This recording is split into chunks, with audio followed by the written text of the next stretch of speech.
Good evening. If you would please stand for the pledge. Pledge allegiance to the flag of the United States of America and to the republic for which it stands, one nation, under God, indivisible, with liberty and justice for all.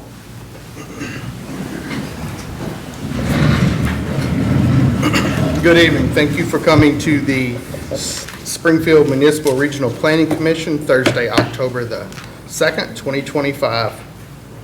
Ms. Miley, will you call the roll, please? Baggett. Here. Bibb. Here. Boyd. Here. Briggs. Here. Gregg. Here. Moreland. Schott. Here. Thomas. Here. Townsend. Here. 8 are present. We have a quorum. Real quick, if everyone would remember to speak into your microphone so that everyone can hear. Item 1.3, approval of the minutes from the regular meeting of the Planning Commission held on September 4th, 2025. All in favor? Aye. Any opposed?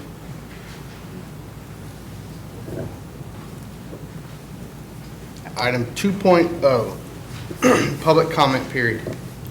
During this time, you will have 2 minutes to address the Planning Commission. When I call your name, if you'll come to the microphone and state your name and address, and you will have 2 minutes at that time. Elizabeth Welch.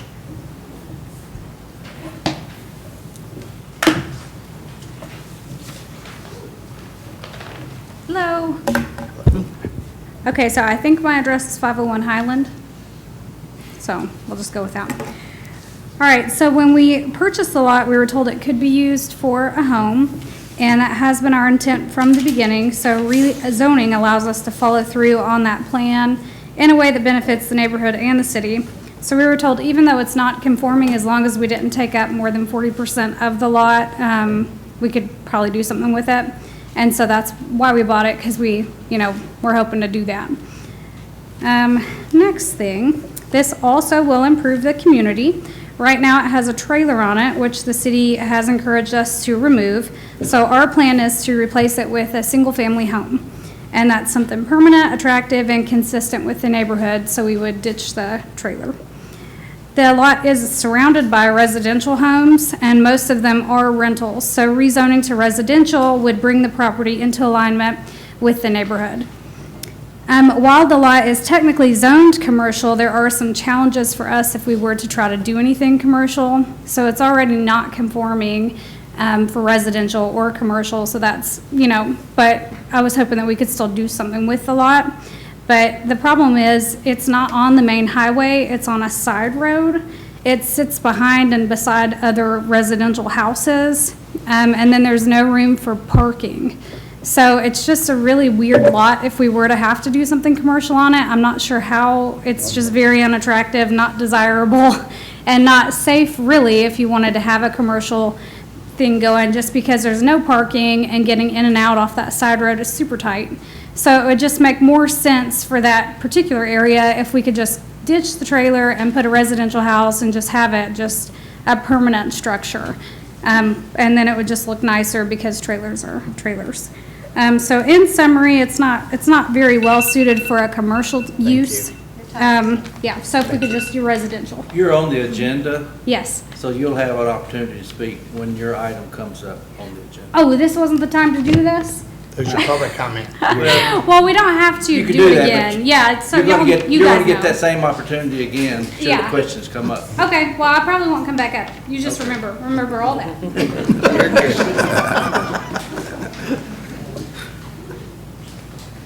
Mr. Welch.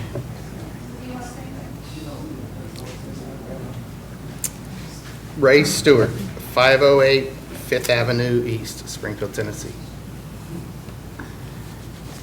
Thank you. It's good to be here. Good to see you again. I'm Ray Stewart, Janice Stewart. We live at 508 Fifth Avenue East and have for over 10 years. Bought it 12 years ago. Worked on it for 2 years till we got ready to sell a house in Goodlettsville and move up. I'm not yet convinced. It does not sound like all the commissioners or the city staff is convinced either that TDOT is going to approve this. And if they will not, then this rezoning goes nowhere. TDOT gives special focus on lots being subdivided that are within city limits on their state routes where the additional driveway cuts are being requested. A couple more points tonight. It's helpful to go back and listen to a recording of a meeting for a couple of reasons. One, you pick up more than you did when you were listening the first pass. The second, you hear what was not said or not stated verbally the first time. From that, let's go back and revisit lot sizes mentioned on September the 4th. I'm not sure I heard the subject lot at 506 Fifth Avenue East is only 103 feet wide at present. So 2 lots divided on that 103-foot wide lot are 51 foot and some inches wide. 51 foot and some inches falls somewhere between your door and before I get to you. That's how wide the lot will be for the proposed rezoning. I just received my lot sketch yesterday, but you may want to jot those 2 numbers down on it if they're not clear, 103 wide and 51 wide. In this perspective, we should be comparing not the lot that is present at 506 today, but we should be comparing it to other lots on the street after they are 51 feet wide. Of actual properties on the 500 and 600 block of Fifth Avenue East, you will find that many in that grouping will average between 90 feet wide and 100 feet wide today. Thank you, Mr. Ours is Stewart. about 140 feet wide, but I appreciate your time again. Thank you. Yes, sir. Thank you. Josh Lyon, Clover Engineering. Thank you. Let's try to make this as quick as possible. Speaking on behalf of, just from an engineering standpoint for land development, since we've done so much work here in Springfield, and I know the parking regulation is coming up specifically for residential development, and just kind of reviewing that. I did an evaluation of our surrounding cities to see what approximately they use, and typically they are split up into single-family lots, attached and detached, multifamily, townhomes. But most of them are 2 parking stalls per unit. Now, granted, if you get a 4-bedroom house or something larger, then they require more. But typically, that's a standard. And I know parking is a point of concern, especially in these residential areas. And one thing I want to bring up is a lot of these municipalities do not allow parking within the garages to count. Now, if it's a single-family lot in a regular subdivision, typically the driveways are big enough to accommodate 2 to 4 cars, and we probably all have seen that a lot of people who have garages don't use them, particularly for cars themselves. I think this will probably come more into play in the smaller developments such as townhomes, where they're counting the garage and the driveway, and then you're short parking because the garage is full as a storage unit. So I think from my recommendation or stipulation, talking with staff, is not to greatly increase the requirement for the number of parking stalls required per unit, but to look at excluding garages being counted toward that, because that would really help. Also, a lot of these municipalities such as Gallatin and Clarksville will even put in a stipulation for visitor parking, which could be 1 per 4 units, 1 per 5 units. You can kind of set that however you like, but visitor parking is always important as well. So I believe excluding garages and incorporating visitor parking within those calculations would be more beneficial than continually increasing 2.5, 3.5 parking stalls per unit. Thank you, Josh. Thank you. Jeanette West, 610 Fifth Avenue East, Springfield, Tennessee. I'm having issues. I'm 505, and I've been told I'm locked in. I can't get out. So what do I do? A resurvey? Let's just go from there. I can't get out.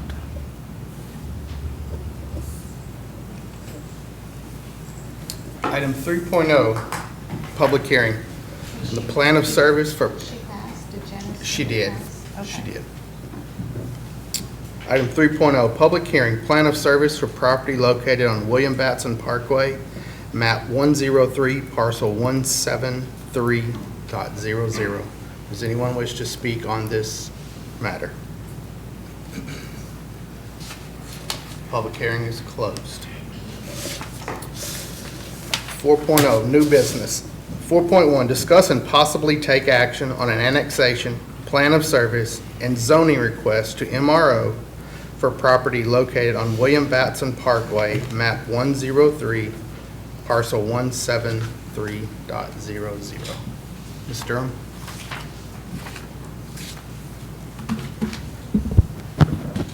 Good evening, Commissioners. Agenda items 4.1 and 4.2 will be presented together as they both relate to property owned by John Warner. The first request, 4.1, is for annexation and zoning of approximately 4.94 acres located along William Batson Parkway.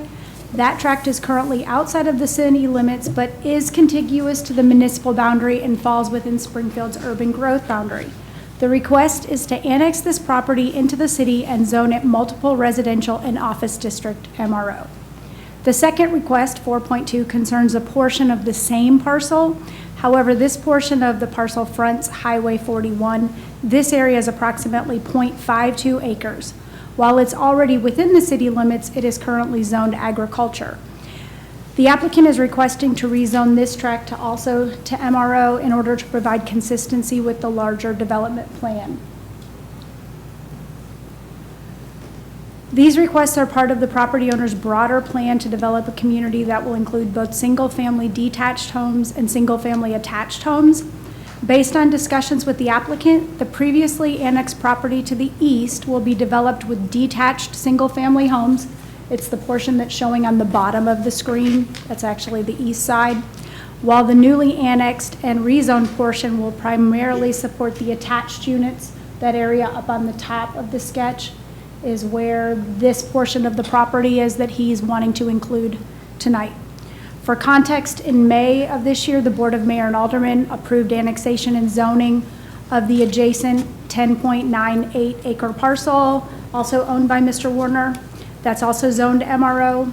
That approval established the foundation for this larger residential community. Together, these properties will create a contiguous development area that supports Springfield's housing goals, growth management strategies, and infrastructure planning efforts.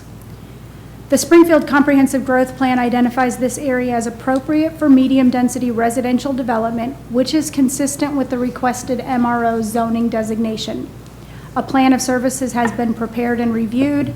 It confirms that the city can provide municipal services to the property, though any required improvements for water, sewer, or electric extensions will be the responsibility of the developer. Staff finds that these requests are consistent with the growth plan, supportive of the city's goals to expand housing opportunities and provide for orderly urban growth, and it's compatible with the May 2025 Board of Mayor and Aldermen approval of the adjacent tract. For these reasons, staff recommends approval of both the annexation and zoning of the 4.94 acres on Batson Parkway, as well as the rezoning of the 0.52 acres along Highway 41, both to MRO. Happy to answer any questions you have. Additionally, Josh Lyon is here representing the applicant who could not be present tonight. Okay, I failed to get a motion and a second to bring that up. Could we go, do we have a motion and a second to discuss? Motion. Second. Okay. Does anybody have any further questions on 4.1 and 4.2?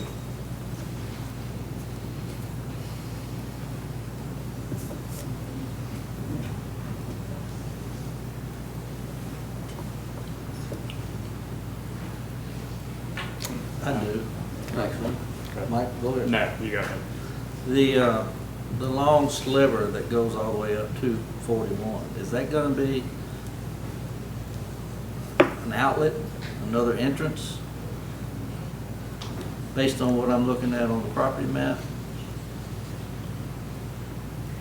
Looking at the sketch, Josh, do you want to answer this? Yeah, I did. I'll let Josh speak I can on do behalf that. of the sketch. So the sliver, Bob, is coming right up the back side of all these properties, right against the cemetery. And so, no, we will not have any access point there. It'd be more centered on the currently zoned MRO larger parcel that's in there. It's the sliver that's in the city, but AG2 in there, and there's the sliver in this portion that's outside the city that's petitioned to be rezoned to MRO and annex. And that just makes this all MRO, gets rid of that sliver and everything. So property lines will be all combined into a single track, Yeah, once it's all said and done. yeah, to the normal subdivision.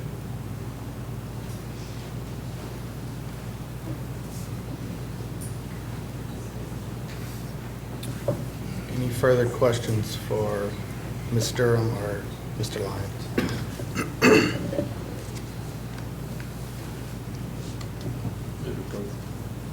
We have a motion. We have a second to approve.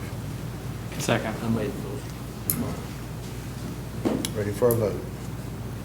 Briggs, Yes. Thomas, Yes. Boyd, Yes. Bibb, Yes. Schott, Yes. Baggett, Yes. Townsend, Yes. Gregg, Yes. passes with 8. Item 4.3, discuss and possibly take action on South Mead Section 5 subdivision plat, map 102. You have to vote separately. Okay. I presented them together, but they're two Okay. separate items. That's my fault. Same motion. Same motion. Second. Second. Okay, so Bibb and Briggs. Yep. Okay. Bibb, Yes. Boyd, Yes. Thomas, Yes. Schott, Yes. Baggett, Yes. Gregg, Yes. Townsend, Yes. Briggs, Yes. passes with 8. Now we'll try 4.3.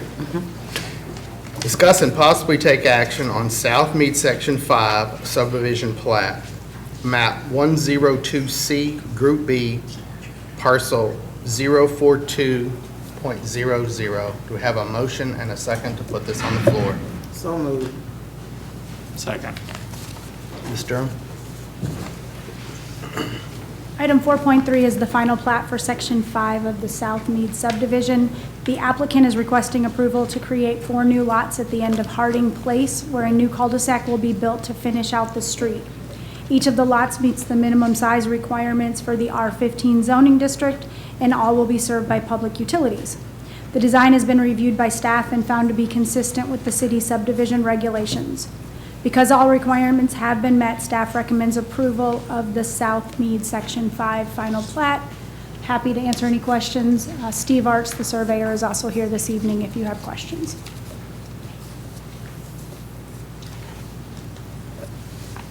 Any questions for Ms. Durham or Mr. Arts?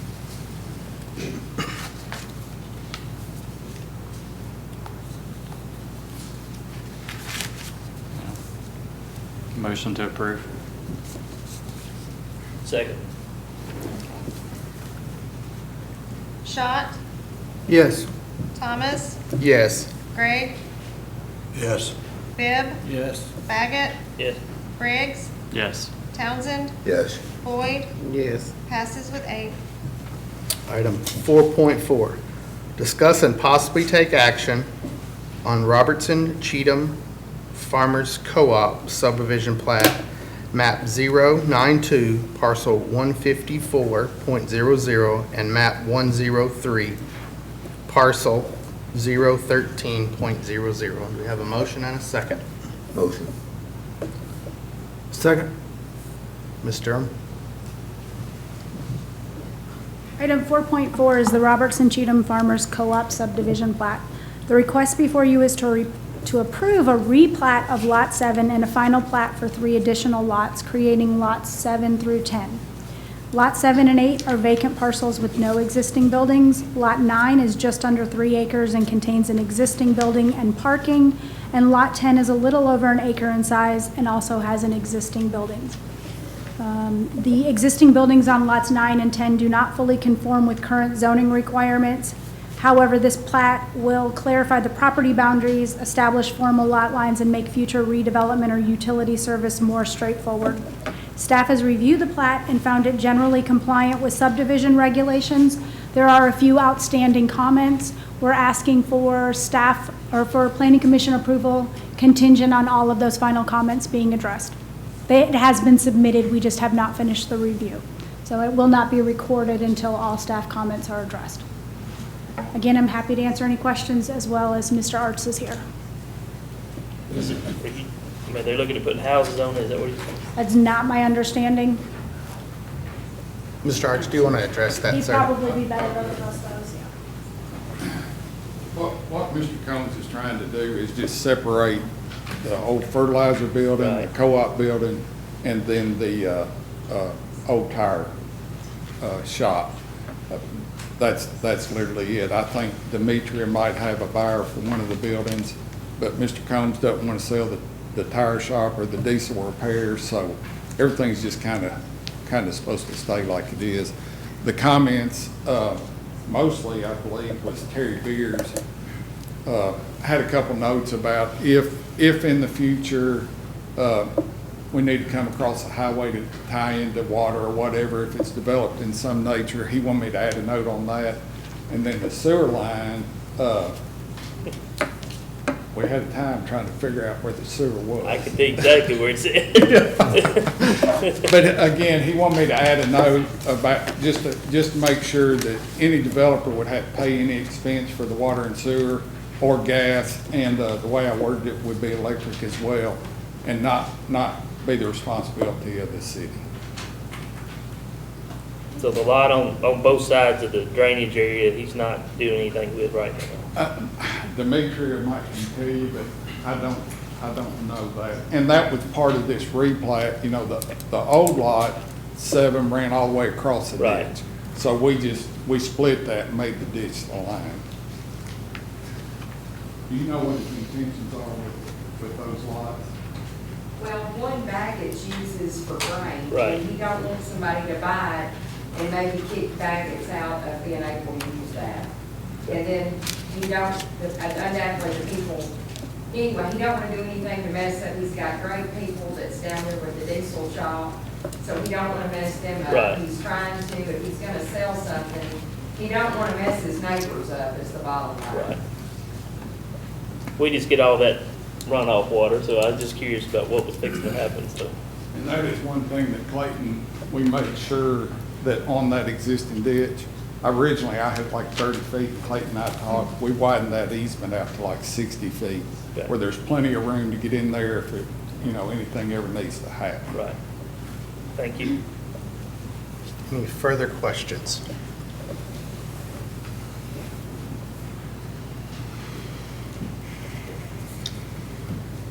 I have a motion. Second. Okay. Gregg, Yes. Thomas, Yes. Boyd, Yes. Bibb, Yes. Baggett, Yes. Townsend, Yes. Briggs, Yes. Schott, Yes. passes with 8. Item 4.5, discuss and possibly take action on Glenview Estates subdivision plat, map 092I, Group A, parcels 031, 032, and 033. Do we have a motion and a second? So moved. Second. Ms. Durham?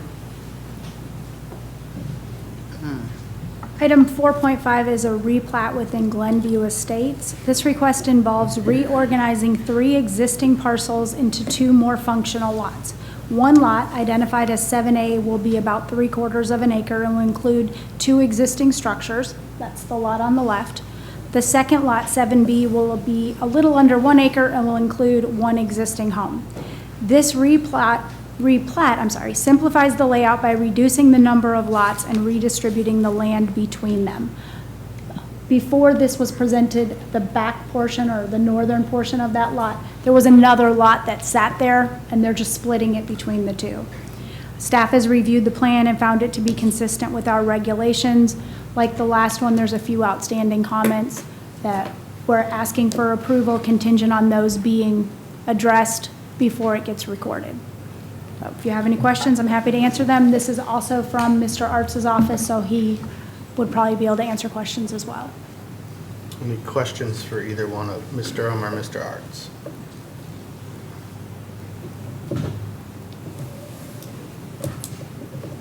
What are the outstanding comments again? The one I remember, This one was very minor. Miss Sandy wanted me to add, there's an electric line that catches that corner right there, and she wanted me to make sure I had an easement there. That was about it, I think. I think that was it.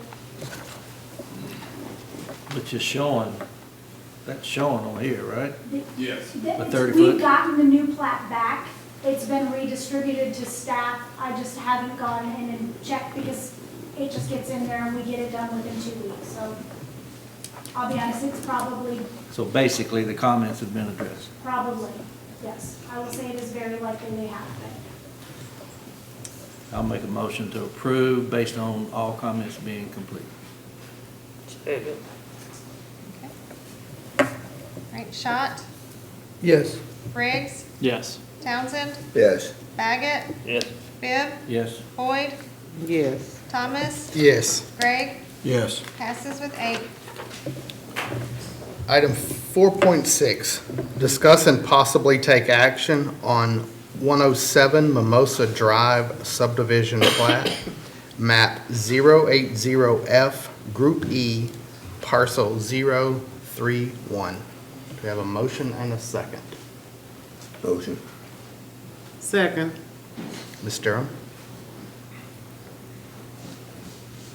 Item 4.6 is a replat for property at 107 Mimosa Drive. This comes to you with a little bit of history. Earlier this year, construction was discovered on the property that had not been properly permitted.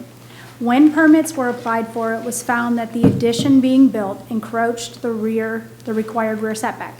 A variance request was submitted to the Board of Zoning Appeals, but unfortunately it was denied.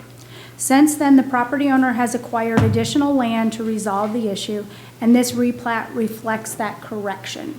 By approving this replat, the property will be brought back into compliance and the setback issue will be resolved. Staff has reviewed the plat and found it acceptable.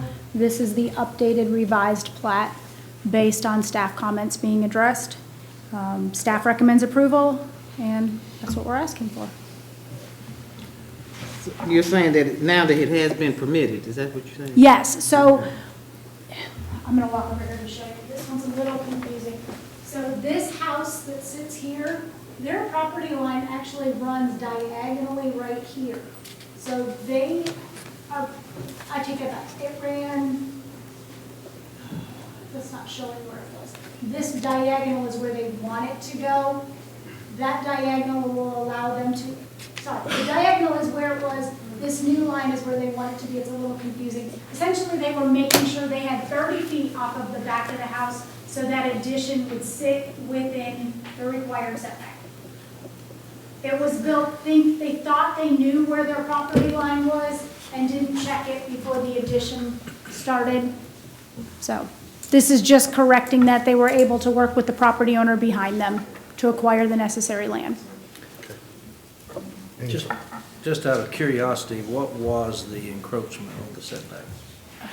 It's like 20 feet Yeah, probably approximately. it's 15 or 20 feet. They Sorry, really- this came before yeah. the zoning board, and we denied it and asked that they go back and work with the property owners to replat it to meet the subdivision regulation. Came before the appeals board. Yes, Mm-hmm. yeah. So it was a 20-foot encroachment? Approximately, yes. Yeah. They really thought based on where their tree line was, where their property line was, and it wasn't until codes went out. Codes found the violation. They went back out to work with them on getting the building permit and realized how far into their setback they were. But the addition had already been made. It had, yes. At that point, it was mostly done. Motion to approve. Second. All right, Baggett, Yes. Townsend, Yes. Briggs, Yes. Schott, Yes. Gregg, Yes. Thomas, Yes. Boyd, Yes. Bibb, Yes. passes with 8. Item 4.7, discuss and possibly take action on a rezoning request from Commercial General CG to High Density Residential District R7 for 501 Highland Street, map 080K, Group E, parcel 004.00. Unfortunately, I'm missing a lot of pages that were in here. But you all have all of the information on your iPad, so you have the same information that's in the presentation. I'm not sure where those pages went. Do we have a motion and a second to bring this item to the floor? So moved. Second. Ms. Durham? I'm going to apologize for the presentation. I have no idea what happened from getting upstairs to downstairs today. Agenda item 4.7 is the rezoning request for property located at 501 Highland Street. You heard from Ms. Welch earlier this evening. The property is currently zoned commercial general and contains a single wide mobile home. The applicants are proposing to remove that mobile home and replace it with a traditional single-family house. While the desire to improve the property is certainly understandable, staff identified several concerns with this request. First, our comprehensive growth plan designates this area for commercial use. Rezoning it to residential would be inconsistent with that adopted plan and could limit the potential for future commercial opportunities in this area. Second, the property itself is undersized for the zoning being requested. It's only about 5,700 square feet, which is below the minimum lot size required in the R7 district. Approving the rezoning would create a non-conforming situation that could lead to long-term issues. For these reasons, staff recommends denial of the rezoning request for 501 Highland Street. I'm happy to answer any questions you might have, and additionally, the property owners are here this evening. Yes, sir. Was this property part of the building that sits on Fifth Avenue at one time?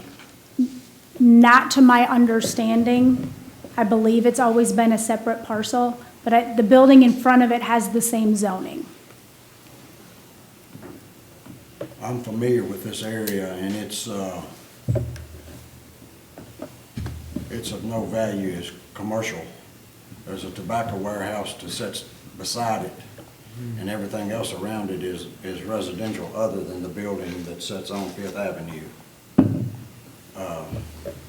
Taking the trailer away is gonna clean up the area, and putting a house there is gonna make it better for sure. Unfortunately, that's inconsistent. The staff recommendation is to not approve because of the inconsistency with the comprehensive plan. That area was identified as commercial.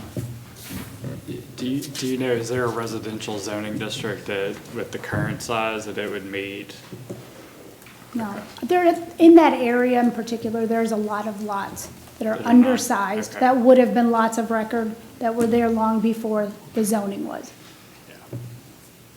Yeah, I think, my concern is maybe it not meeting the existing zoning standards. I can see, in an instance with the comprehensive plan that's being on a boundary, that there may be some, wiggle room, because it is clearly kind of notched out between, commercial and a residential transition. I guess I'm more concerned about it meeting the zoning standards for today for a residential lot.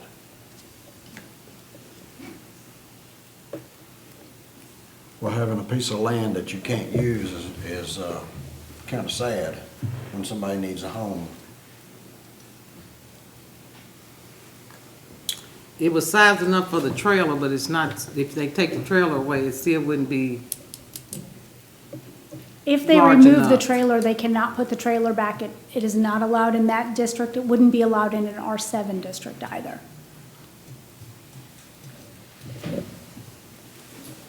Any other comments? I'm going to call on Mr. Martin for his thoughts on this. Sure. This is one of those unique situations, unintended consequences created by the comp plan, right?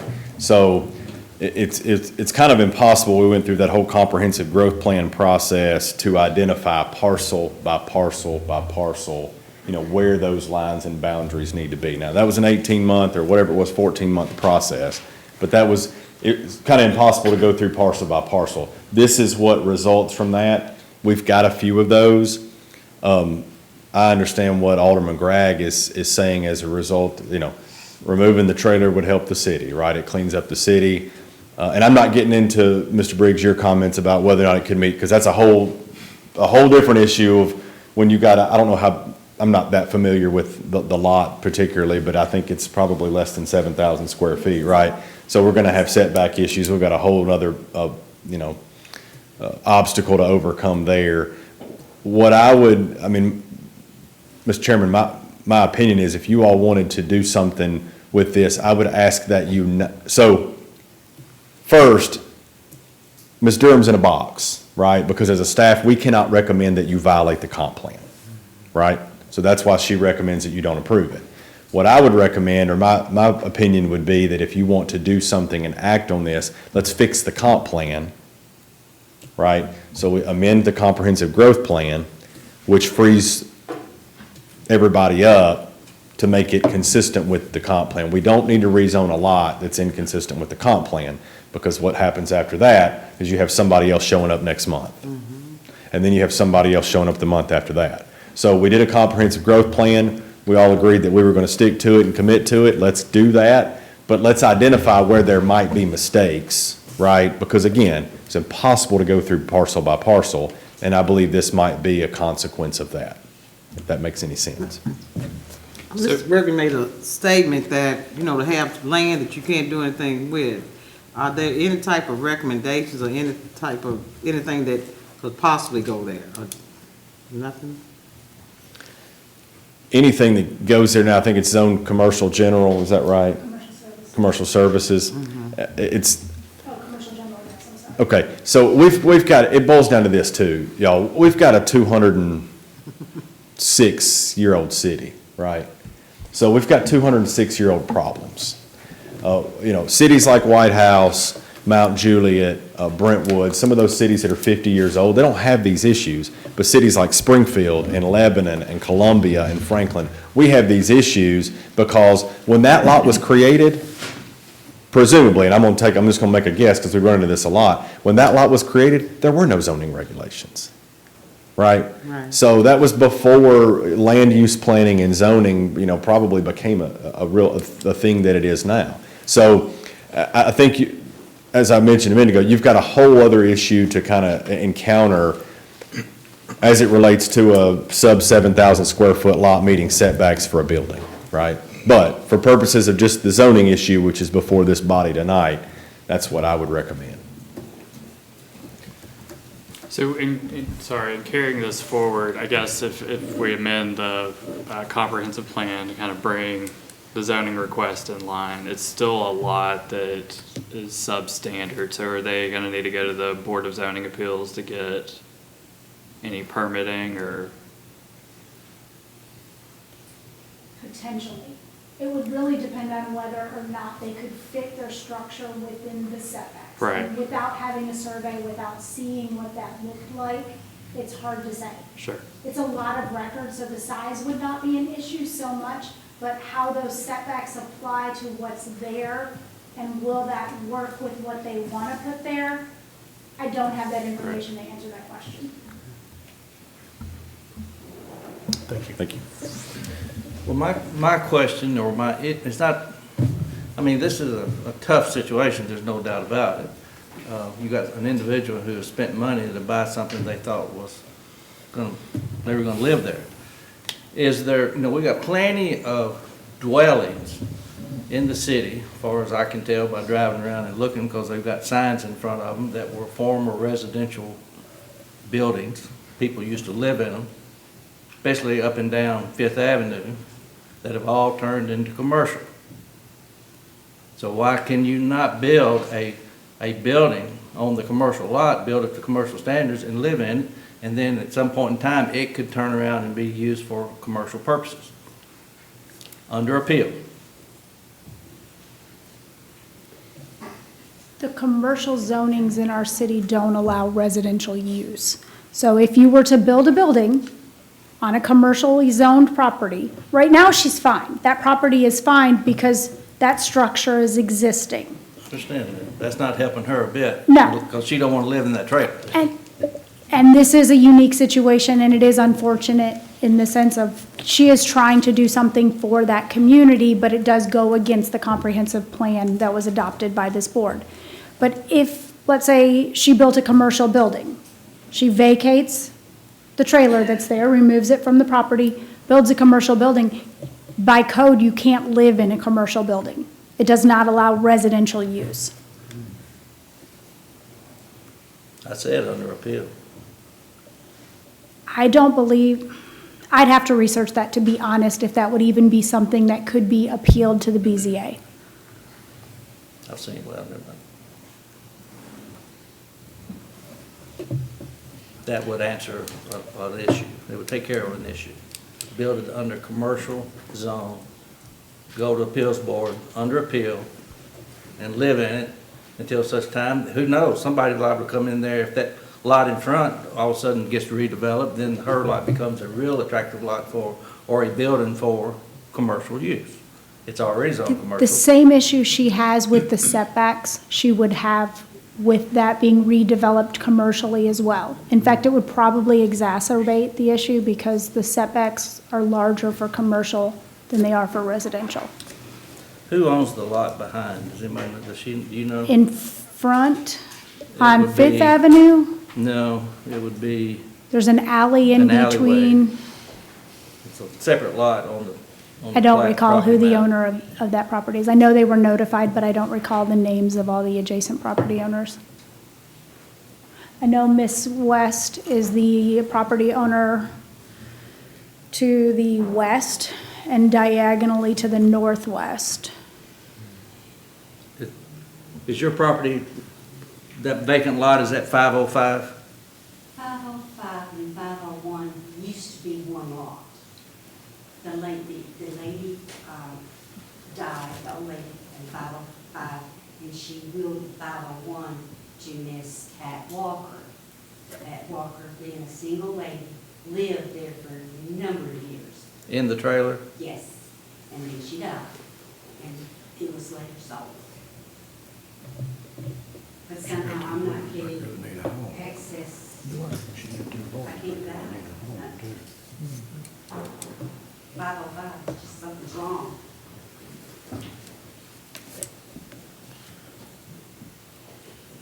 It has no access. My dad says I do. She's locked in. Other than the alleyways that have never been used, never been opened, never been closed. Based on the property map that I'm looking at. Yeah. Mr. City Manager, Yes, sir. what happens if we try to change this plan a little bit? Should that be a no-no or a growth plan to make something like this happen? Yeah. I'll go to Mike for purposes of the recording of the meeting. You do not want to get into the business of changing the comprehensive growth plan, land use, future land use map every time somebody comes and asks, right? Otherwise, what's the point in getting all the public input that we got for where we want to grow and how we want to grow, and what was the point? What I'm advocating for with regard to that is correcting mistakes, right? If there's something that's inadvertent, you look at 501 Highland, you look at Highland Street, and why would it be contemplated the way things are today, and presumably looking forward 20 years into the future, which is what our comprehensive growth plan looks at, why would the city, why would the planning commission, the board, the city staff, and the city officials want to see a commercial development on 501 Highland, right? We don't. Correct. Right, I mean, that's not a good location for commercial. It'd be terrible for it'd be terrible for traffic, it'd be terrible for, so that's something that was somehow or another, some zoning along the way grouped that parcel in and it got grouped in.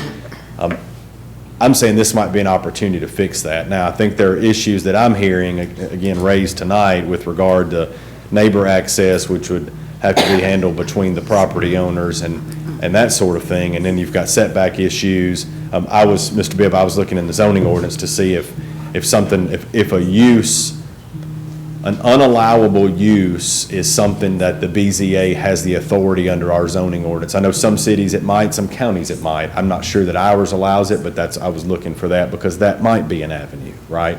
If our Board of Zoning Appeals has the authority granted to it to give a use in a zoning classification that is not otherwise allowed. right? Which residential is not allowed in commercial services or commercial general. It is in core commercial, which is your downtown district, but it's not allowed in the, what we call our primary commercial zoning classifications. So that would, Mr. Gregg, to answer your question, no, I do not advocate getting in the business of amending the comp plan for the sake of making somebody happy or, you know, that, I'm saying that if you look at it objectively, this lot probably shouldn't be zoned commercial. We're locked into keeping it commercial because the comprehensive growth plan designates it that way because they kind of took parcels that were and that were not, again, didn't go parcel by parcel. So when we find these things, I recommend fixing them. How do we, I don't want to say right the wrong, but how do we go about fixing this situation? Yeah, I don't know if anybody did anything wrong. You didn't do, this board didn't do anything wrong. The Board of Mayor and Alderman didn't do anything wrong. I don't know how many thousands of parcels of land there are in the city of Springfield, right? But it's just the way that wound up. I think we bring an amendment back to this body next month and amending the comprehensive growth plan's future land use map. And you amend that to suggest that this parcel should be designated as residential, right? And then that frees the planning commission up to rezone the parcel and be consistent with the growth plan, okay? Hey, you all can vote to rezone it tonight. I mean, being honest with you, I'm not saying, as a staff, we cannot come to you and recommend that you violate the comprehensive growth plan because you all, when you adopted that plan, you told us this is how you want us to do business as a staff. So we can't come back to you and say, we don't care what you said, here's what you need to do, right? No, we're basing our recommendation off what you told us you wanted, right? You all can do what you want to. You can recommend to the Board of Mayor and Alderman to rezone it, right? I don't recommend. They don't have to. They don't have to, and I would not go to them and recommend that they do it either because I'm not going to recommend you do anything inconsistent with the comprehensive growth plan, right? So the way around that is to fix the comprehensive growth So it could be brought back in as an amendment? Yes, sir. Okay. So, I mean, to me, it seems like we should defer this to also have a similar item that tracks amending the one parcel on the growth plan, which I think maybe addresses the issue. I think there's still this unknown of whether or not it could ultimately meet the zoning requirements that might have to play out before the Board of Zoning Appeals potentially. So I just want us to be clear that like we could kind of fix one thing, but it's maybe not going to be completely carried all the way through if there's an issue when it goes for permitting, for example. Well, I believe we need to try to fix it personally. And if we do that, we need to look, I'd like to find out what's going on parcel 5.0, if it was included in the growth plan as a commercial as well. Parcel 5.0?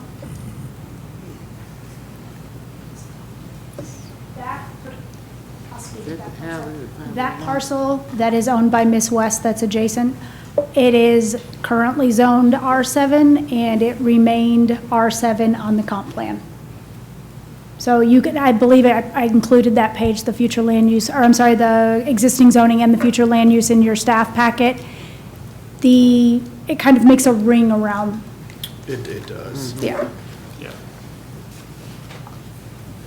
Which gives even more credibility to this lot being out of the growth plan as a commercial general lot. Yeah, we're talking 7,000 square feet, is that the lot size? The minimum requirement of an R7 currently, if you were to zone one today, would be, if you were to develop one today, 7,000 square feet, but because it's a lot of record, the size would not be an issue. And potentially, like I said, if she could fit or they could fit a house in the required setback, they'd be fine. They've indicated that they could work with it, but again, we don't have a survey, so it would be hard to say for sure. But if they could not, they certainly could go back before the BZA and ask for a variance, and it would be represented as a hardship because of the size of the lot. So. I'd like to see us right or wrong, it looks like, and I don't think anybody did anything intentionally. How long would it take to amend the I'll have to research what the process is. I'm not 100% sure. And what I am curious about is, do you want to look at just that one particular lot? Or do you want staff to look for similar inconsistencies? Do you know of any right offhand? I've seen others on the map. I couldn't tell you where they are immediately, but I have, as Mr. Martin explained, I've seen evidence where the existing zoning was basically duplicated on the future land use map. And from no fault of anybody's, just that was what, it made sense there, but it maybe wasn't as thought out on an individual basis as maybe some of the lots could have been. Mr. Manager? So this could possibly come before us again. Not, maybe not this exact lot, but a similar Similar situation situation. could. I would ask what your thought on what she was saying about looking at those outliers that might correct a few wrongs along the way and avoid some of this later. Yeah, I think it's going to come up. I mean, if no one wanted to move here, no one wanted to build here, no one wanted to live here, you'd never hear about it, right? But it's going to come up. I mean, this lot, I don't know how long this lot's been zoned commercial. It's never been a problem. Why? Because nobody ever wanted to buy it and do something with it, right? Yes, I think there are some that we've identified that have come up since, and I don't think there's probably a lot, and I don't know that we could bring back to you next month and have all of them. Not saying there wouldn't one come up next spring. It's like, oh, that probably shouldn't have happened. Right. Have no idea why in 1983 that was zoned that way, but it was zoned that way, and we should fix it, right? The question about how to amend this, the Planning Commission owns the Comprehensive Growth Plan land use map. So, and I'll double check that, but it was my understanding upon adoption, the Board of Mayor and Aldermen did adopt and ratify that plan based on your recommendation, but it's your plan, okay? I think that's the way it's written, and so you all have, I believe, the unilateral ability to amend that, both substantively from a substantive regulatory perspective and also from a future land use planning map. Mr. Field. Yes, sir. That being the case, I'm going to make a motion that we approve the request with the potential of amending the comprehensive growth plan, which will turn around and rectify it in the end anyway. We can go against our own growth plan. So if provided that the applicant has the ability to build a residential based on setbacks for an R7, then I make a motion that we did it, and if we amend the growth plan, which I think is going to happen, but I'd like to take the time to do it right on other potential lots of issue, and then we can do it one time, and then maybe we can come back and say, we will not amend the growth plan for a period of however long that may be. Try to do the best job we can of catching some of these other potentials in the perimeter. I mean, the city's not that big. So we got, well, if you work on it every day, it is. But if you drive around it every day, it's not. But I'd like to see us, a plan is a plan, but it's not carved in stone. So we're going to find issues, just like we've seen here, and just like we'll probably see again. So you're suggesting correcting some of the wrongs they find already, or? Start the process to do that. But tonight, I recommend, my motion is to approve the request to rezone to R7. Second. We're ready for a vote. All right. Gregg, Yes. Thomas, Yes. Boyd, Yes. Bibb, Yes. Baggett, Yes. Townsend, Yes. Briggs, Yes. Schott, Yes. passes with 8. Item 4.8, discuss and possibly take action on a rezoning request from low-density, single-family residential district, RS20, to high-density residential district with a planned unit development overlay, R7 PUD, of approximately 2.7 acres, and an amendment to the planned unit development PUD known as Summit View Map 102, Parcel 044. Do we have a motion and a second? Second. Who was the first one? Townsend? Yes, sir. Yes, ma'am, I'm sorry. Ms. Durham? Okay, again, I'm going to apologize for our presentation, but you should all have these images available in your agenda packets. Agenda item 4.8 is a rezoning and planned unit development amendment request related to the Summit View subdivision, which is currently under construction. The applicant is requesting that approximately 2.78 acres be rezoned from RS20 to R7 PUD. This request is submitted as Phase 2 of the Summit View subdivision. Because this acreage is under 5 acres, it cannot stand alone as a separate PUD. Therefore, the applicant is also requesting that the previously approved preliminary master development plan be reapproved and amended to incorporate this acreage into the overall community. A complete preliminary master development plan has been submitted with this application, and that was shared with you as a separate file. If approved, this would add 15 lots, bringing the subdivision to 68 homes, 48 detached and 20 attached. Density would slightly decrease from 5.94 to 5.81 units per acre, and a landscaping strip has been added along the southern property line. While there are positive elements in the amended plan, staff has concerns with the request.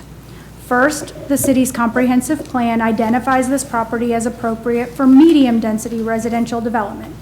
Medium density serves as a transition between the higher density areas to the north, medium density to the west, and low density areas to the south and east. The requested R7 PUD zoning is inconsistent with this adopted land use policy. Second, when planned unit developments incorporate common open space, those areas are intended to provide meaningful shared spaces and amenities for residents. Here, the proposed common areas fall short. One of the proposed areas will be reduced by a cul-de-sac, and the second is primarily a detention pond. Neither serves as a usable amenity. The final plat for those portions of the community currently under construction do include 5 distinct common areas. 2 are at the entrance to the neighborhood. You can see those in your plat that provide landscaping between the existing homes and coming into the neighborhood. There is an area that incorporates a stream buffer, and then area 4 is a pond, and area 5 is up near the road at Black Patch and is planned to include a playground for children. While it's appreciable that they're planning this playground, that active amenity area is not ideally situated and is relatively small at approximately 2,900 square feet, which may potentially be underserved to serve the needs of future residents. Because of these issues, staff does not support approval of this rezoning or the amended plan as submitted. If the commission believes high-density zoning is appropriate, staff strongly encourages including conditions to enhance the common areas before final approval. This information has been shared with the developer, and staff has discussed the zoning districts that align with the comprehensive plan and would be considered appropriate and suitable for this property.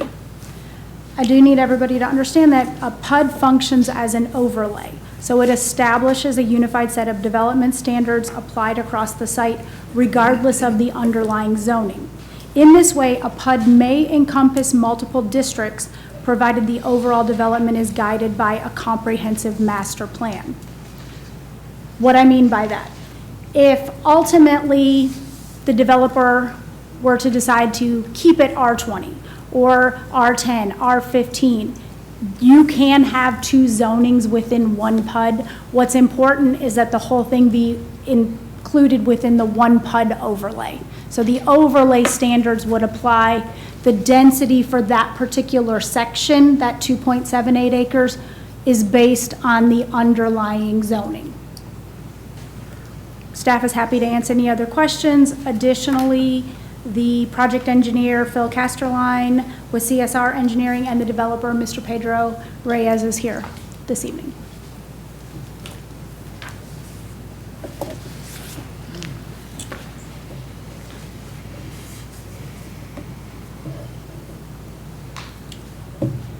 What is the zoning of the first phase?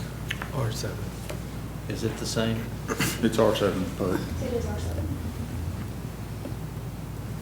our thought process behind it was it's part of the original R7 PUD, so we were gonna ask for R7 to make it one contiguous zoning. But you're you're adding more lots because you're going from 5.9 to 5.8? It's actually going down. You're at, I'll answer that. Well, you can answer that too. I thought you said the first part had 5.9 units per The acre. density on Oh, the the phase density, you one did. is 5.8 5.9 roughly. When you incorporate that additional area and spread it across with all of the lots proposed or the units proposed, because some are attached, then the density actually does go down throughout the overall PUD. Got it. I was looking at it backwards. 6 o'clock. The location of the property, Hold on. sorry, I don't know that we've asked a question just yet. sorry. Oh, we got it on the floor. We did have it. Yeah, but we've not recognized him to speak. Does anybody have any questions for him while he's at the microphone?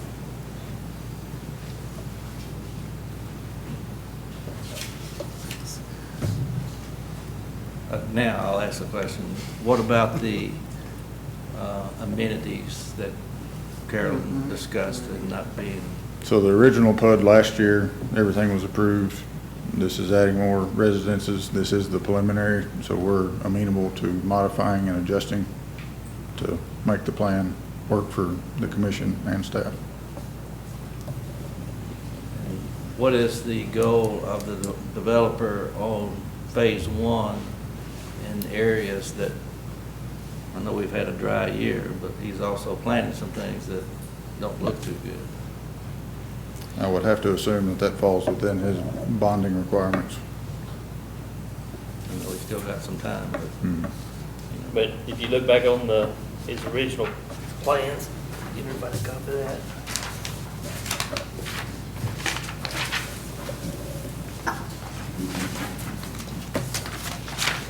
If I get one. I have one.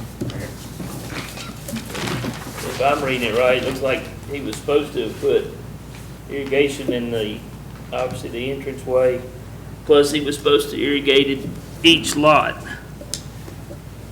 And maybe I'm reading that wrong, but anybody want a copy of this?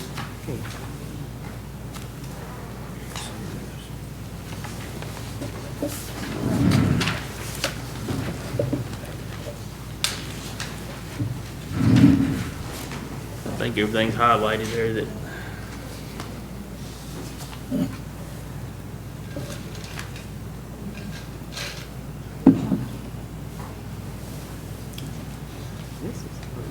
That's the business that I'm in, and I just pay attention when you drive up and down the road and you see the landscaping that is all died, which I understand with the weather we've had, and I understand he has a fall time to be able to replant that, but if you look back in the notes, according to what was issued, he was supposed to put irrigation in that, so just a question.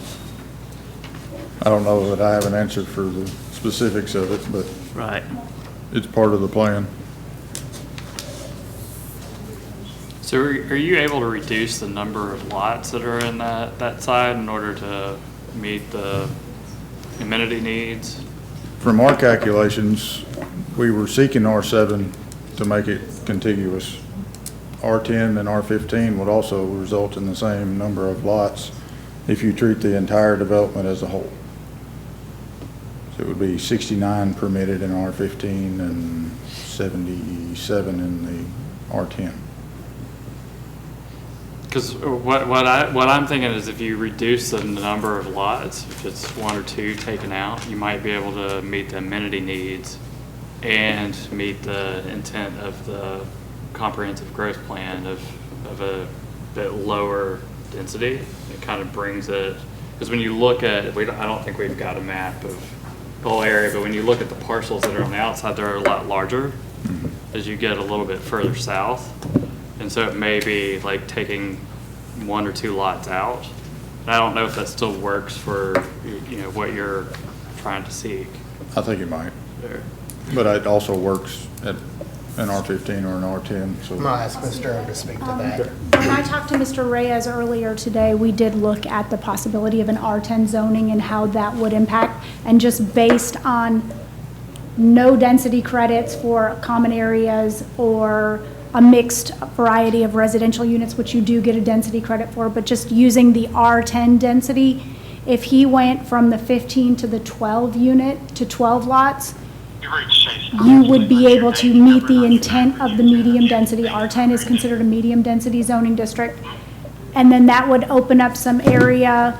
If you're looking at the updated preliminary master development plan, which was in your packet, there in the bottom southeast corner where there's a cul-de-sac area, maybe taking those 2 lots out that back up to that detention facility, replacing that as an active amenity area and kind of incorporating all of that area as one. It's a little more centrally located, and it's quite frankly safer being off of Black Patch Road and away from the dumpster facility that is going to service the attached units.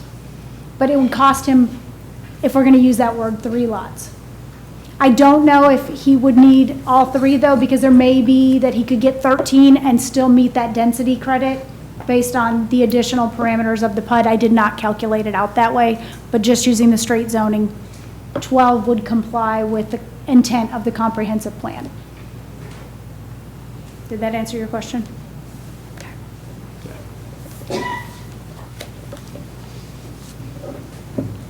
Any further questions? You're reducing the number of amenities in that particular area?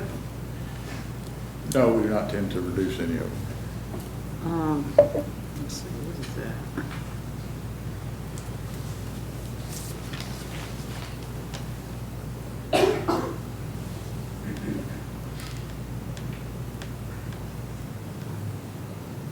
Any other questions? Ms. Boyd, are you okay?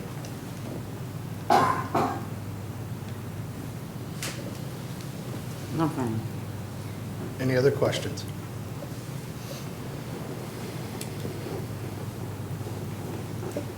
Yeah, I would make a motion to deny the request and have them work with staff in order to meet the amenity requirements. So that specific reasoning is that the amenity issue is not being met. Second. We're ready for a vote. All right. Greg, We may need to, hold on, we may need to confirm that if you're voting yes on it, you're denying the That would be request, correct? Yeah, so the original motion, as I understood it, was to deny the request. So a yes vote would be in support of that motion to deny the request. A no vote would be in opposition to that motion. Correct. Can we amend the request? You may not amend the request, the planning commission may amend the request. The request before them is rezoning from RS 20, I believe, to R7. Correct. Mr. Chairman, you have a motion on the floor and a second. Correct. I can't vote. I have to abstain. abstain, okay. All right, we're got a motion second, so we can discuss the motion and the second, correct? Correct. Is it beneficial to the applicant to, rather than deny, to defer?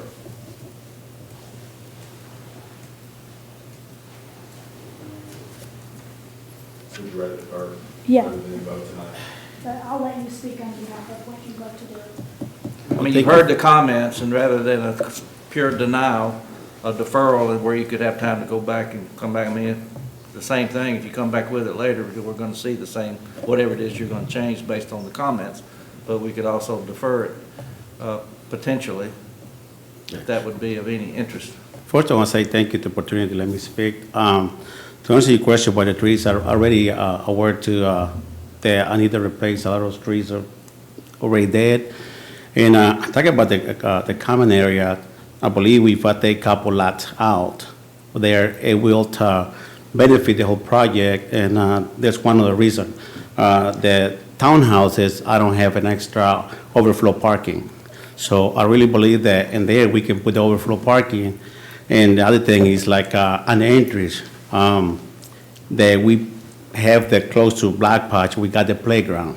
So I don't feel safe now that have the playground over there, and we can move that playground, and if we take those other two lots out. Just keep that in mind there. So I don't know if our R7 probably not working, but maybe our 10 pod work, you know? So Mr. Bibb is asking, would you like to defer tonight and come back with? Yeah, I would like to do that, defer, come back then. Yeah, I just want to throw that over there. Mr. Chairman, their representative had asked, can they amend it? And I believe that since the R7 is not going to work and there's some amenity issues, I believe if they come back next month, it'll be a different looking proposal. Yes, sir. The end result's the same. We're gonna see it again. I don't know if it makes any difference other than, is there a fee difference for the applicant on a deferral and a denial? If he wants to come back as an R10, presumably to be in compliance with the comp plan, it would be essentially he's pulling the zoning and resubmitting, and it would have to be re-advertised. So yes, there is a fee involved with that, but So a denial then works just as well as a deferral. I believe there's some provisions in the code, though, that potentially, and I'm not 100% sure, but I've read in some codes where you cannot turn around and resubmit immediately. There is a waiting period. So a denial could cost him time, whereas a deferral allows him to decide how he wants to move forward, potentially pull it all together, resubmit it as a district that would align with the comp plan. But yes, there is a fee, but there's also time involved, so it would ultimately depend on them which was more important.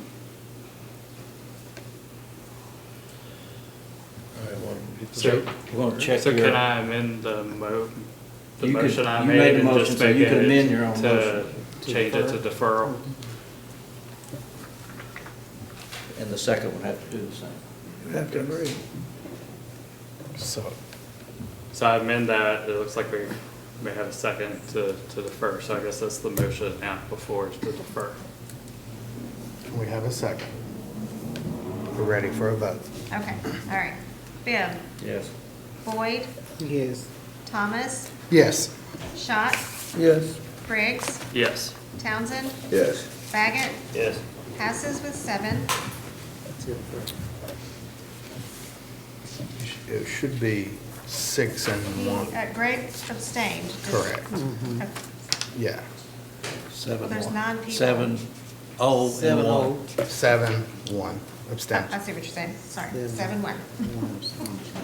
Item 4.9, discuss and possibly take action on amendments to the City of Springfield zoning ordinance by amending section 11-812 entitled Sidewalk Cafe Overlay Zone. Do we have a motion and a second to put this on the floor? So moved. Second. Ms. Durham?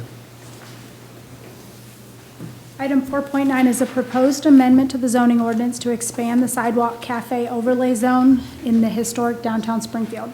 The proposed expansion adds South Main Street from Fifth Avenue West to Central Avenue and Batts Boulevard from South Main Street to Central Avenue, while retaining coverage of the courthouse square. With this amendment, properties fronting the Springfield Greenway are specifically excluded because that is a different kind of sidewalk. This amendment supports the city's comprehensive growth plan by promoting vibrant pedestrian-friendly streets and allowing more restaurants to offer outdoor dining. All cafes would operate under a permit, ensuring tables meet accessibility standards, maintain required clearances, and do not obstruct traffic or public use. Insurance is required to protect the city and the public as well. Staff recommends approval as presented, and I'm happy to answer any questions you might have about the proposed ordinance or the proposed amendment that was presented. Any questions for Ms. Durham? So if they set up equipment outside, and who's responsible for that equipment? In other words, if a storm come up, blew it out, blew against the car, I mean, They are, as the actual property owner, they are, and that's why insurance is also required as part of the permitting process. They have to have an umbrella policy for that, correct? Like, Yes, I think it's stated what is in the, there, we $1 put in million, there, isn't it? a certificate of liability insurance in the minimum amount of $1 million, naming the city of Springfield as an additional insured. So yes. Was there something that recently happened that caused a number of things to get cleaned up? No, what are you talking about?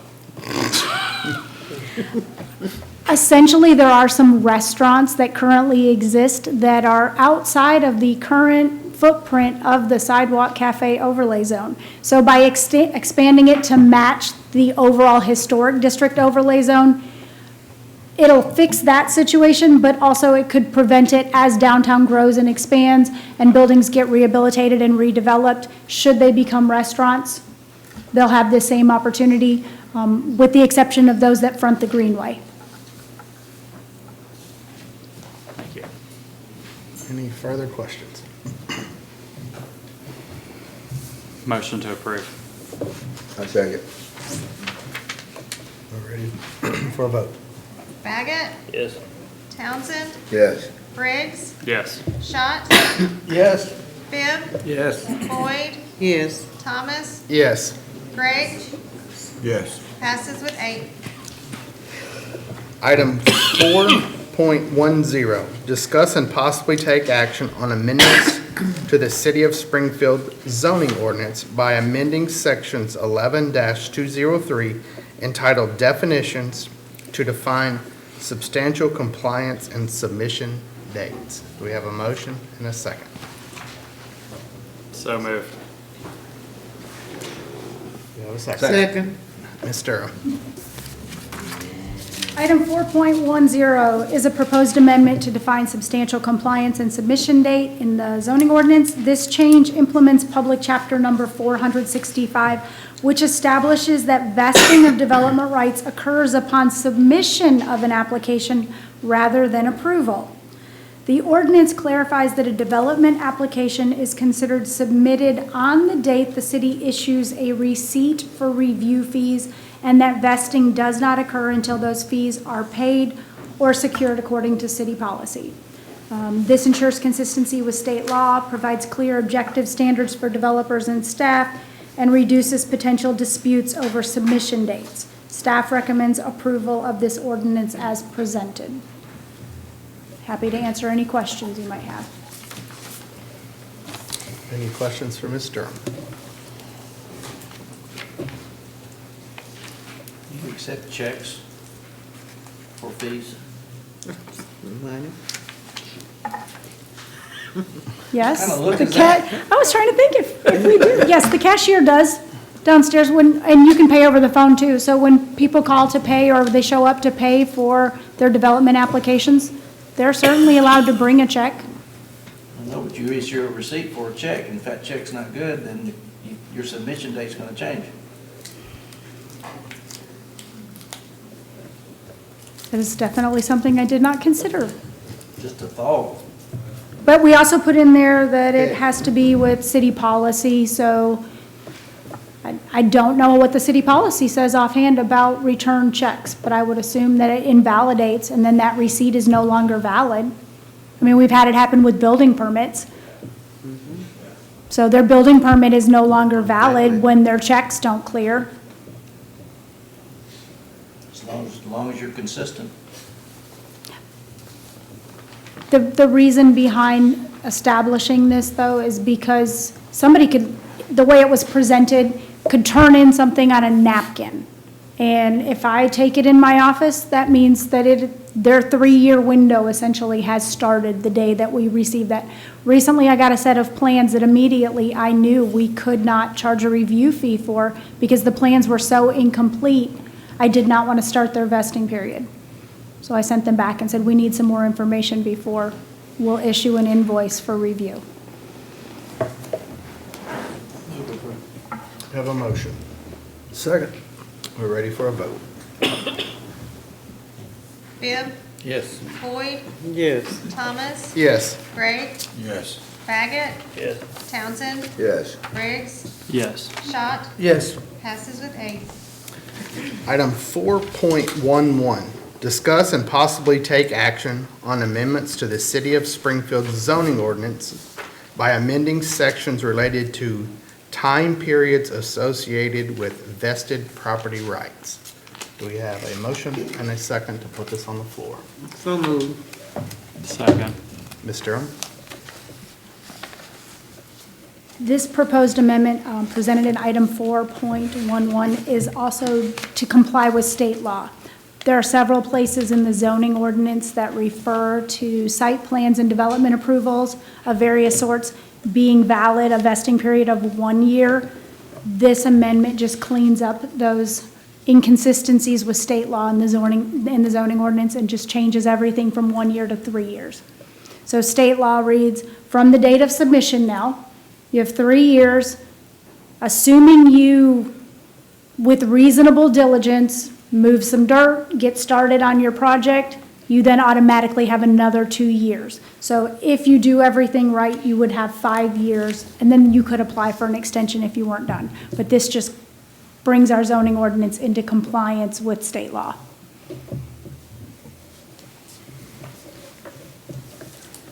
Motion to approve.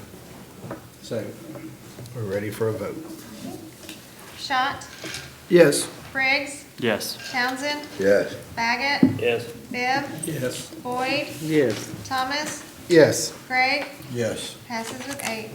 Item 4.12, discuss and possibly take action on amendments to the City of Springfield zoning ordinance by amending sections related to residential parking requirements. Do we have a motion and a second? Motion. Second. Ms. Durham? Item 4.12 is a proposed amendment to Springfield zoning ordinance regarding residential off-street parking. The changes respond to concerns about inadequate parking, excessive on-street parking, and front yard parking impacting neighborhood aesthetics, traffic, and emergency access. Key updates include requiring paved driveways, prohibiting front yard parking, and ensuring all required spaces are located on-site for single-family, duplex, attached, multifamily, mobile homes, and elderly housing. The ordinance also differentiates the amendment also differentiates between new subdivisions and infill lots while clarifying that residential uses in the core commercial district remain subject to the parking requirements. Looking at the zoning ordinance, the way it was written, the intent is not to require parking of a developer when they develop commercially in the core commercial, but it didn't spell it out very well. So part of this amendment would be to clarify that only the parking is required for residential parking. Commercial development within the core commercial areas could rely on on-street parking. I can go over all of it. I'm happy to answer any questions that were presented. It was broken apart into 3 sections. The first one relating to duplexes and multifamily was basically just to pull the parking requirement out of that section and refer it to where the parking requirements are for every other district. That was the only one, for some reason, it spelled it out there, and it was cleaner to put it in another spot and just put all the parking requirements in 11807. The second one was about the core commercial, clarifying that there is parking requirements for the residential proposed development, but not for commercial development. And then 11807 is where, like, the bulk of the proposed changes are. The biggest thing is the new neighborhoods, new subdivisions, and then cottage housing development, which is something we're seeing more often. Essentially, detached units on one overall lot, so they're not on single lots. So they're clustered a little bit more. They're probably not set as far back, so they don't have as much driveway space. Clarifying some overflow parking requirements that I know we wanted to see, or the boards have asked to see in some of the newer subdivisions. So allowing some overflow parking. Tried to look at redevelopment infill versus the new subdivisions, because if you can park on street, you maybe don't need as much parking in your driveway. I tried to think about some of the neighborhoods around here and did some research on how things are done in other communities and what some best practices are for planning. So Any questions for Mr. Durham?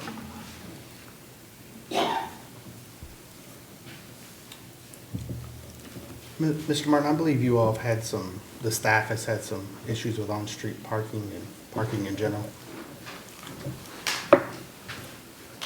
Mr. Chairman, that's right. The Board of Mayor and Alderman's actually taken up quite a bit of these issues lately with regard to on-street parking. What are the issues particularly? The issues particularly are the road widths for some of the subdivisions that were built prior to making a change to our minimum road width. We have some 18-foot wide roads. We've got some 20-foot wide roads. We've got some 22-foot wide roads. Those aren't wide enough, okay? Maybe, and also you look at it, and I've having a conversation with somebody a couple of weeks ago, you look at a full-size, not to pick on a brand, but a full-size 1999 Chevrolet Silverado, right? Is the same size as a mid-size truck today, right? That Chevy Silverado is a lot larger. The 2025 model is a lot larger than that 99 model, right? But guess what didn't happen in those 26 years? The roads didn't get any wider. So when those vehicles are parking on the street, you've got an issue. You've got an issue for emergency vehicles. You've got an issue for residents. You've got an issue for garbage pickup, right? So the Board of Mayor and Alderman, via the Traffic Committee, has had to take up a lot of these issues with regard to on-street parking in subdivisions and outright ban on-street parking in some subdivisions. The Traffic Committee's made recommendations to limit it to one side of the street in other subdivisions. So what I think the thought process here is to try to attack this issue on the front end, right, on the front side. Let's make sure that these people have enough adequate space when they're developing the subdivision, so let's up those limits. Now, I understand, and I heard comments earlier about, well, I think Gallatin was mentioned, I think Clarksville was mentioned, yeah, and if you look at some of those, for instance, a collector street in Gallatin has to be at least 28 foot wide, right? Okay, that's 1,000 to 3,000 average daily traffic. We've got some residential neighborhood collector streets, right?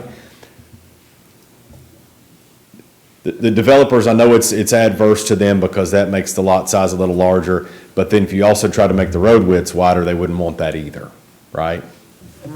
Okay, so Gallatin has a 28-foot wide collector, we've got a 26-foot wide collector, right? So there's a little bit more room, right, for on-street parking on a 28-foot wide collector in Gallatin there is on a 26-foot wide, and we don't have many 26-foot wide residential subdivision streets. A lot of the ones that, with subdivisions that have been built in the last 30 years are a whole lot less than 26. What we're going to see is 26, and we're seeing some 26 being built out now, but they're a lot more narrow than 26, so. Thank you. I thought Village Green was 26 in width for the roads. Village Green, I believe, if I'm not mistaken, has a 16-foot wide alley, right? It has an 18-foot wide. 18-foot wide alley, yeah. Me and you could barely walk down there together, which is really tough for parking. Village Green is I don't think there's a 26-foot wide road in Village Green. There's not. I believe 22 might be the. It might be 22, it might be 24. Yeah, it's not 26 though. Okay. And so Village Green is one of those subdivisions that recently had to be addressed by the Board of Mayor and Aldermen for on-street parking because because residents are complaining. It's not because the city's just out there looking for stuff to do and beat people over the head. Citizens are like, I can't get in my driveway. My garbage can't get picked up. We've had issues where the fire department can't get down. If you got a 20-foot wide road and a car and a full-size truck is parked on the side, a fire truck might take out somebody's mailbox, right? I agree with you. I mean, it's challenging, depending on how you park it. It's tight. That's right. Yeah. Any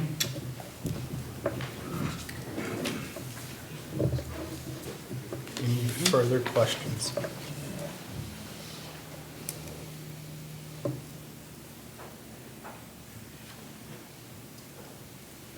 Need a motion? I do.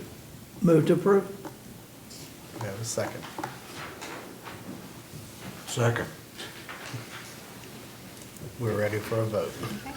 Thomas, Yes. Boyd, Yes. Gray, Yes. Bibb, Yes. Townsend, Yeah. Baggett, Yes. Schott, Yes. Briggs? Yes. Passes with 8. Item 5.0, other and old business. 5.1, discuss and possibly take action on a rezoning request from medium-density residential district R10 to a high-density residential district R7 for 506 Fifth Avenue East, map 080F, Group C, parcel 024.00. Do we have a motion and a second to put this item on the floor? So moved. Second. Ms. Durham? Item 5.1 is a rezoning request from R10 to R7 for 506 Fifth Avenue East. This .65 acre parcel is proposed for development of 2 single-family detached homes. This item was deferred at the September meeting to allow the developer an opportunity to provide additional information, specifically a site plan showing how the 2 homes would fit on the property and consideration of shared driveway options to reduce the number of curb cuts along Fifth Avenue East. That updated site plan was in your agenda packet. It was emailed separately. The developer has addressed these points. The 2 homes will share a single driveway, limiting new access points and reducing the likelihood of vehicles backing onto Fifth Avenue. The home to the west will continue using the existing shared driveway easement. Parking will be located behind the homes, and TDOT has provided verbal authorization for the driveway configuration. Both the applicant's representative and myself had a chance to speak with the TDOT representative of that area to confirm that they had discussed this situation. Homes are anticipated to be around 1,700 to 2,000 square feet, compatible with the surrounding neighborhood. The proposed rezoning is consistent with the comp plan, which identifies this area for high-density residential development and encourages compact infill housing near the city core. Redevelopment of this fire-damaged property into quality homes strengthens the neighborhood. Staff recommends approval of this request as presented. I'm happy to answer any questions. Additionally, the property owners are here this evening as well. So they did go back and do everything we asked them to do last month? They provided a site plan that their plan is to provide 1 curb cut for the 2 houses, coming essentially where there's stairs right now, coming up through the middle, and then putting parking behind the homes. It's worth noting that even though, and it was brought up earlier, the width of these lots would be narrower than some in the area, there are lots in the area that, not immediately adjacent, but in the area and in that proximity to the core, that would be the same width. And the overall acreage, the amount of square footage in the lot is still substantially larger than the majority of lots in that area. Are we still gonna have some backing out on Fifth Avenue? It eliminates that. The proposed driveway configuration would eliminate backing into Fifth Avenue. It would allow property owners or homeowners to pull in and park behind their homes and then turn around and do all the maneuvering behind the home. The lots are relatively deep, so there's room for that in the back. What happens to the shared driveway? I'm sorry? What happens to the shared driveway? The property owner to the west will be able to continue using that driveway.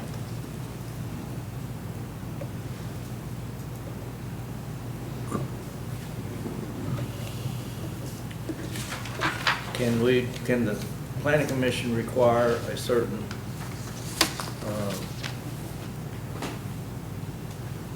the driveway to be of a certain type, or can it be gravel? It cannot be gravel. By So it has to subdivision be- regulations, it has to be a dust-free surface. So you can require that it can't be gravel because it's in the code. Who will maintain this road, this driveway? That would be split between the 2 lots. They would have to reach some kind of property agreement between the owners. That would have to be drafted. Mr. Arts? Typically, what we do when there's a shared driveway, there's an agreement that's put together. It's called a shared driveway and maintenance agreement. So it spells out forever, the responsibilities of each party, and then that's a recorded document that goes in the Register of Deeds office. Yes, sir. Thank you. There's a lot of room behind those two developments. Is there a way he could come back and try to ask for build something behind that? You can't build a house behind a house. Our subdivision regulations and our zoning ordinance prohibit building a house behind a house. I'll say hypothetically, if he wanted to build an actual road and replat everything, but the lot's not wide enough to allow an actual road, because you'd have to build a full cul-de-sac, so it's not feasible that it could actually be done. TDOT has verbally authorized a driveway permit for 2 homes. That is quite a different request than an actual road.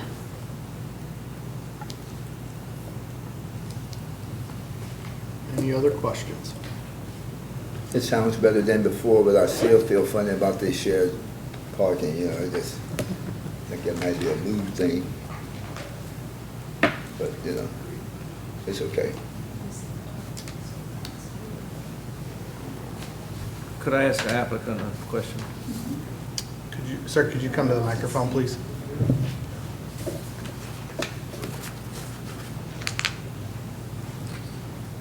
Yes, sir. So my question, I think I asked it the last time too. You're showing a building envelope of 1,200 square feet, but yet you state it would be somewhere between 17 and 2,000 square feet. So I'm assuming a 2-story. Yes, sir. 2-story single-family homes.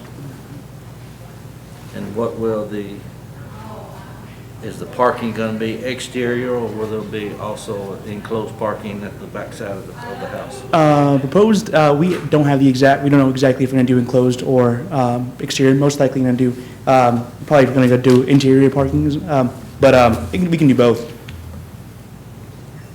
Whatever works better for the site plan. So we're looking at a tall, skinny.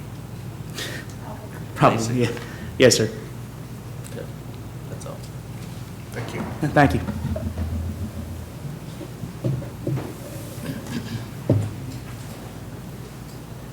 Any other questions?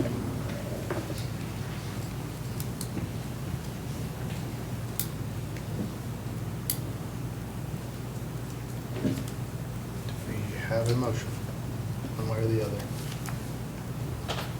Motion to approve. Have a motion, do we have a second? Second. Okay. Schott, No. Bibb, Reluctantly, yes.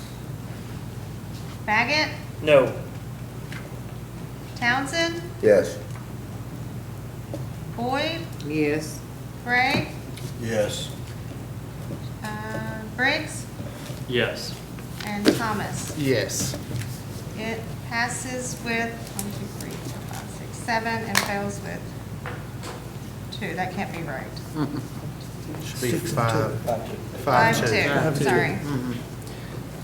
Passes Item with 5, fails with 2. 5.2, the October BZA meeting has been canceled. And item 5.3, the Community Development Director's Report. I'll get it Okay, out in a minute. I'm going to go super fast, and again, I'm going to apologize. I spent most of today getting this presentation together. So I have no idea what happened between putting So my it. Dropbox file is. That's exactly where it is. October 14th BZA meeting has been canceled, but the Historic District Commission is meeting on October 28th.